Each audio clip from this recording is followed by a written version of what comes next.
शहर के मांगरोल रोड पर शनिवार को 2 दिन इज्जत माह का आगाज हुआ, जिसमें बड़ी संख्या में पहुंचे तबलीगी जमात और अकीदतमंदों का इस्तकबाल किया गया। हाजी शमीम जिलानी ने बताया कि पिछले कई दिनों से इज्जत माह की तैयारी की जा रही थी। शनिवार शाम से 2 दिनी इज्जत माह की शुरुआत हुई, जिसमें नगर के हजारों अकीदतमंद शिरकत करने पहुंचे हैं। इज्जत माह में शामिल होने वाले लोगों के लिए ठहरने सहित उनके भोजन आदि की व्यवस्थाएं जुटाई गई हैं। नमाज के समय वजू के लिए असुविधा न हो, इसके लिए करीब 500 अस्थायी नल कनेक्शन कराए गए हैं। फजर, जोहर, असर और मगरिब की नमाज के बाद तकरीर में दीन की बातें की गई है।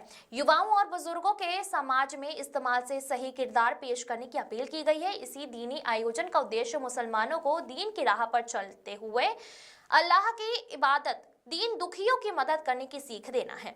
लोगों को ठंड से बचाने के लिए भी इंतजाम किए गए हैं। रविवार को इज्जत माह में महाराष्ट्र से भी दीनी संदेश देने के लिए वक्ता पहुंचेंगे। इज्जत माह में करीब 25,000 लोगों की आवाजाही का अनुमान है। यहाँ मुस्लिम जमात के करीब 1,000 से अधिक वॉलंटियर ही पार्किंग व्यवस्था, साफ सफाई, भोजन सहित अन्य व्यवस्थाएं जुटा रहे हैं। थाना प्रभारी BL मंडलोई ने बताया कि आयोजन में बड़ी संख्या में लोगों की आवाजाही को देखते हुए जिले भर का पुलिस सुरक्षा बल व्यवस्था के लिए तैनात किया गया है। आला अधिकारी भी पेट्रोलिंग कर रहे हैं। ड्रोन कैमरों से भी निगरानी रखी जा रही है, यातायात बाधित ना हो, इसके लिए जगह जगह पॉइंट भी लगाए गए हैं। खरगोन से हबीब आजाद की रिपोर्ट। जी, ये इज्तिमा जैसा हर साल इज्तिमा होता है और यहाँ पर जो है प्रतिवर्ष अनुसार इस साल भी ये 2 दिनी इज्तिमा हो रहा है, जो आज शाम से शुरू होकर कल रात में खत्म हो जाएगा। और इसमें जो महाराष्ट्र से हमारे सारे जिम्मेदार आएंगे और वो 2 दिन तक जो है यहाँ पर प्रवचन करेंगे। कितने जमातें यहाँ पर आएगी?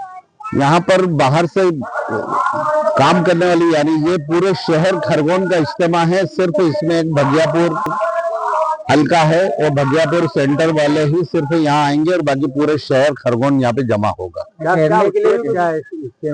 इज्तिमा का उद्देश्य असल में यह होता है, जहाँ पर भी तबलीगी इज्तिमा होते हैं वहाँ पर असल उद्देश्य होता है कि इंसान असल में अपनी पोजीशन को पहचाने कि इंसान कितना कीमती है और इंसानियत उसकी जिंदगी में आ जाए और उसकी जिंदगी ऐसी बन जाए कि मौत के बाद जो है उसको उसका फल मिल जाए। ठहरने की व्यवस्था भी की है? जी हाँ, ये जितने लोग यहाँ पर आएंगे यहीं पर उनका कयाम होगा, यहीं ठहरेंगे, यहीं उनके खाने पीने का सारा इंतजाम होता है और यहीं पर उनके रहने का, नहाने का और वुजू खाने का सारा इंतजाम यहाँ पर किए जाते हैं। कितने लोगों के आने का अनुमान है? 25,000 के करीब लोग आएंगे यहाँ पर।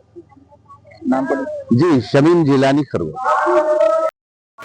ये मुस्लिम समाज का 2 दिवसीय दिनांक 10 जनवरी और 11 जनवरी का जो कार्यक्रम है उसके संबंध में श्रीमान पुलिस अधीक्षक महोदय के मार्गदर्शन में पूरे शहर में और कार्यक्रम स्थल और रूट व्यवस्था, ट्रैफिक, बाहर से आए बल, DRP के बल और थाना कोतवाली और आसपास के थाना बरूड़, मैनगांव के बल की मदद से सभी जगह पॉइंट व्यवस्था की गई है और लगातार 2 मोबाइल और 5 मोटरसाइकिल पार्टी लगातार भ्रमण कर रही है और ड्रोन से भी जो है निगरानी रखी जा रही है इसमें। और जमात के वॉलंटियर भी लगाए गए व्यवस्था के? जमात के वॉलंटियरों का पूरा सहयोग हमें ट्रैफिक व्यवस्था में और अन्य व्यवस्था में प्राप्त हो रहा है और उनके सहयोग के लिए धन्यवाद भी उनको।